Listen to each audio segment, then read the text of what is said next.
As far back as I can remember, I've been living here on this dark island, always guarding the Master Emerald from anything that could harm it. I don't know why I was given this job, why it was my fate. Destined to be here forever. Not if the Sega franchise has anything to say about that.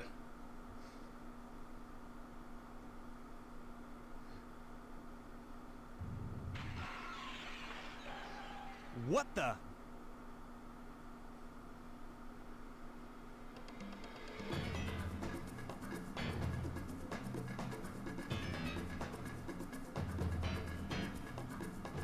You know what? I just noticed that Tikal emerged Oh, no! from the same Something's emerald as happened to the well. Master Emerald. Huh? Who are you? Did Which you means do both this? of them came from the I'll get Master you for this. Emerald, but then again, that was something that was established in the story later on. I just felt it was something that I should have pointed out. Hey, no fair.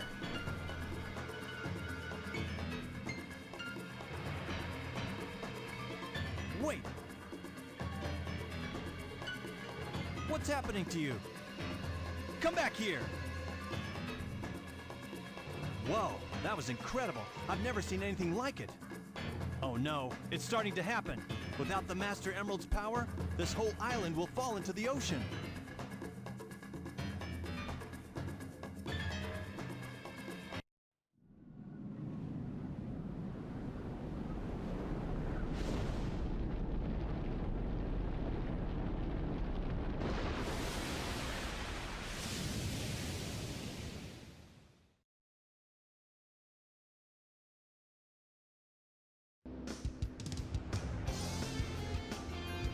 It's up to me to find the missing pieces of the Master Emerald. It won't be easy. Pieces flew off everywhere. Guess I better start looking anywhere I can. What's going on, everybody? I am your host, the One Up Havoc, and welcome to another episode of Sonic Adventure. This time we are playing as my boy Knuckles. Now, Knuckles' gameplay is when the game itself would take a little bit of a different turn this time around compared to what we've seen so far with Sonic and Tails. With Sonic, we had the main character running from point A to point B like he always did like he always did since the Genesis era. And Tails, as I've also stated earlier, was more of an abridged version of Sonic's gameplay, with stages chopped in half and racing characters to the finish line.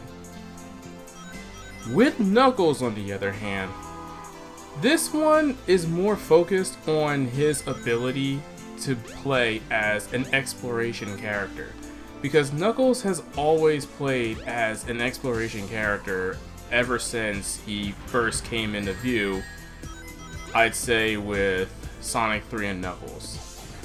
Anyway, what makes Knuckles different here is that, well, aside from the fact that he can glide, punch enemies, and climb up walls, which is why he's an explorer type character, is his objective. He has to find 3 pieces of the Master Emerald in each of his stages, and once he finds all 3, the stage comes to an end. The way that's supposed to help you out is that little radar you see blinking at the bottom. Whenever you get near an emerald, it'll pulse faster and also a bit louder, and that's pretty much the game's way of telling you that you're right near an emerald. And the stage designs for Knuckles are these wide open-ended stages that with areas that none of the characters don't necessarily have access to. Now, I'm not sure if Sonic, when he was running through these areas, could access these rooftops if he wanted to. I'm pretty sure he can, but obviously with Knuckles, it's a much easier task for him to do. Found it.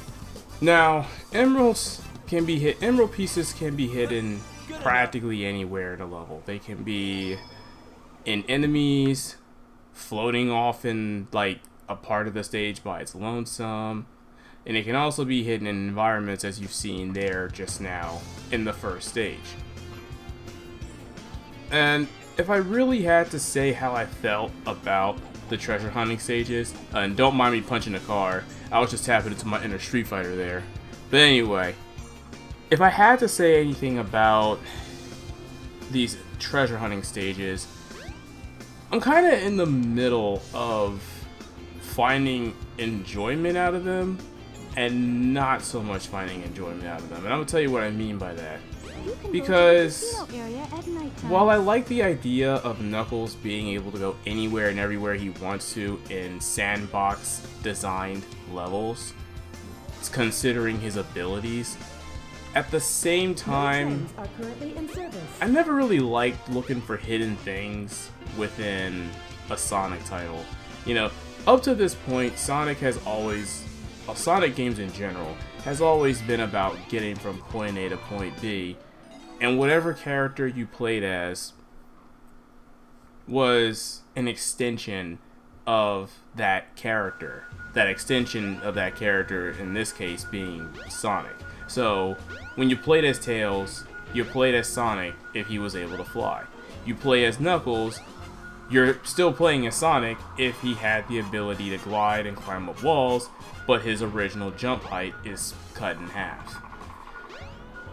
With that being said, however, the idea of running around and looking for things for the sake of clearing the stage, for the most part, I'd say in a Sonic level at least, I always felt that it was rather out of place, for a lack of a better description.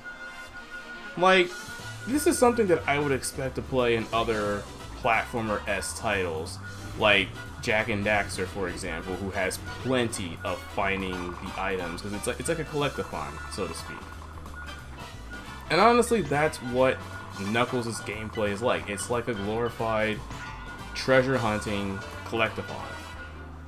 Now, as you see, I kind of struggle with the spring there, and I have no idea why the heck the spring was like not launching at the time. Oh, and I should also have pointed out in the beginning that, yeah, this is a post-commentary playthrough, because I'm gonna be honest with you, when I was playing these levels, I should say, as Knuckles, I actually found it a little difficult to talk and look for treasure at the same time, believe it or not, because there were so many things I wanted to like bring as an important topic here, but at the same time I couldn't really do that while I was running around and playing this scavenger hunt.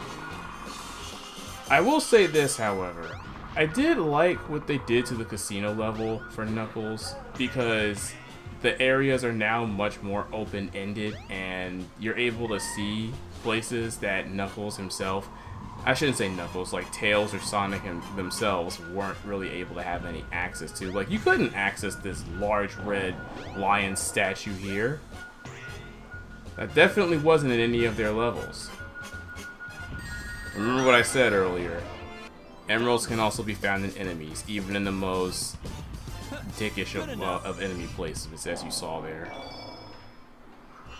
Anyway, we're going to take a brief moment to go back into the past, because as you've seen up to this point, every character visits the past at some point in the game, including characters that I felt had no business going into the past whatsoever. And we'll touch up on that topic later on when the situation's appropriate. Where in the world am I? But while we're on the subject of visiting the past, I remember having this conversation with Andy HG, and Something about it. he and I also both agreed that when it comes to going to the past like this, honestly, it should have been a cutscene. Like, if you're sent back here, instead of running around and exploring these temple ruins and all of this other stuff, it should have just been a cutscene, because all you're really doing is just taking the character to the next playable cutscene, and then you're sent right back to the present, which is what I'm about to do right now. Like, see? You just find the cutscene, and you're able to progress. Father, please don't! And honestly, I really wish when this game was ported that the developers took the time to cut the music from the cutscene. I just find it really jarring, and it bothers the heck out of me to hear that. Can't be the right It's like watching a poorly place. edited video for the most No part. one has the right to take their holy grounds. I beg you, Father. But you know what? I feel like these temple areas that you're able to run around and explore were most likely shoehorned in there due to the fact that you were supposed to be able to play as Takal, or at least people suspected Now you were where am able I? to play as Takal. So, seeing as how this is Back where in she's Station from, Square, I see. I can see why there was development time put What's put going on into here these anyway? environments, and I guess the team just wanted to make sure that they were still being used and not wasted development time. No Seriously trains are though, they all currently should have in been service. scrapped. Should have been just one cutscene to the next, and leave it at that. Hey, it's Dr. Eggman. What's he got there? It's gotta be a part of the Master Emerald. Hold on! Come back here! Anyway, we're gonna go up there, we're gonna meet up with Eggman and see what he's up to. Well, we already know what he's up to. He's gonna go feed his pet.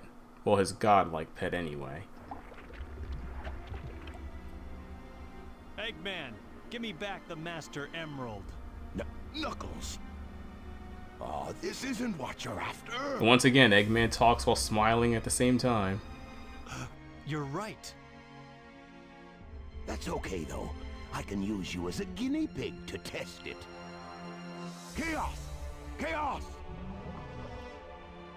Chaos? It's that creature again. The same one I saw on my island. He was there when the Master Emerald shattered. I'm sure of it. He saved me the trouble of looking for him. Now I'll get him good. But before we go ahead and start boxing Chaos, he has to transform. Way to go, Chaos! Ha! Changing shape won't scare me.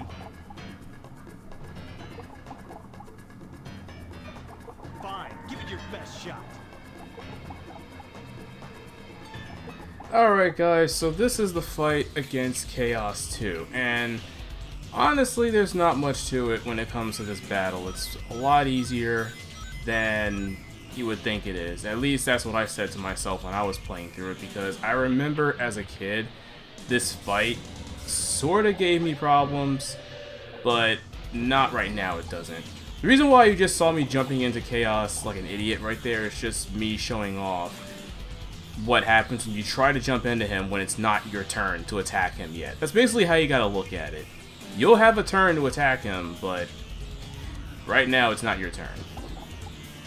And I will jump into him again because I'm gonna be honest with you, this fight is more of a test of patience than being able to hit him, really. That's the difficulty in this fight, it's patience. Because you can't hurt him unless he attacks, and then you can go ahead and hit him. Other than that, you're really just running around the room, waiting for him to stop doing his thing, walking around like he's some street rapper, which you'll see him do in a moment, and then you'll be able to attack him. See, look at that strut. He's walking around like he's bad or something. But in any case, all you're doing is just waiting around, and then you attack when it's your turn. That's pretty much it. There's really nothing to it when it comes to this fight. And that's another thing I have to like talk about when it comes to the adventure series. When it comes to the boss fights in these games, they can be rather tedious because they all have the same phase. You wait around, dodge whatever the boss is throwing at you, and you only get to attack them like once. Whereas in other games that did this exact same thing allows you to hit the boss multiple times, and if you get more hits in, the boss fight will end quicker.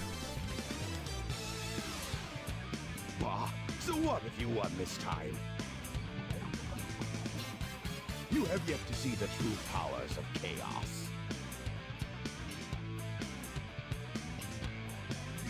Yeah, that still doesn't faze me. You hear? I know something that might. It's about Sonic. What? What about Sonic? He's after the pieces of the Master Emerald too.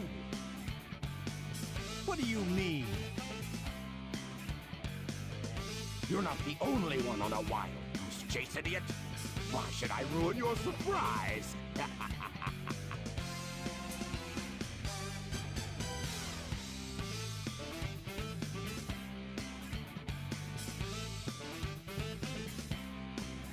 I wonder what he meant by that. I'd better find Sonic. So, unfortunately, Knuckles has been duped pretty easily. And you know what? I really have to ask, why would you believe anything Eggman tells you? Like, did he not learn his lesson from Sonic 3? I wonder why Sonic is after the Master Emerald. I'd better work fast and get to the bottom of this. Yeah, he clearly didn't learn his lesson from Sonic 3 and Knuckles. So, he'll have to learn that lesson again later on. But, for the time being, it's time for Knuckles to get his very first power-up in the game. And those are the shovel mitts. To get those, you just have to come over here into this cave. Go into that gate there, and just step into the little ring. And there you go. You got your shovel claws. You've got the shovel claw. Now you can dig through dirt and stone. Press the jump and action buttons simultaneously. Now, while the instructions tell you to hit the jump and action button at the same time, you're not really doing that. What you're actually doing is you're pressing Knuckles' punch button, and then immediately right after you press it, you hit the jump button. So basically, you're hitting one button, and then like within a half second, you're pressing the other button. Now I know that I have to go back and pick that switch up and bring it to the monkey over towards where the next like area that we have to go to. But for now, I'm going to cut it an episode here. So until then, guys, this is the One Up Havoc, and I'm gonna peace out. And as always, play until your thumbs fall off. See you guys later.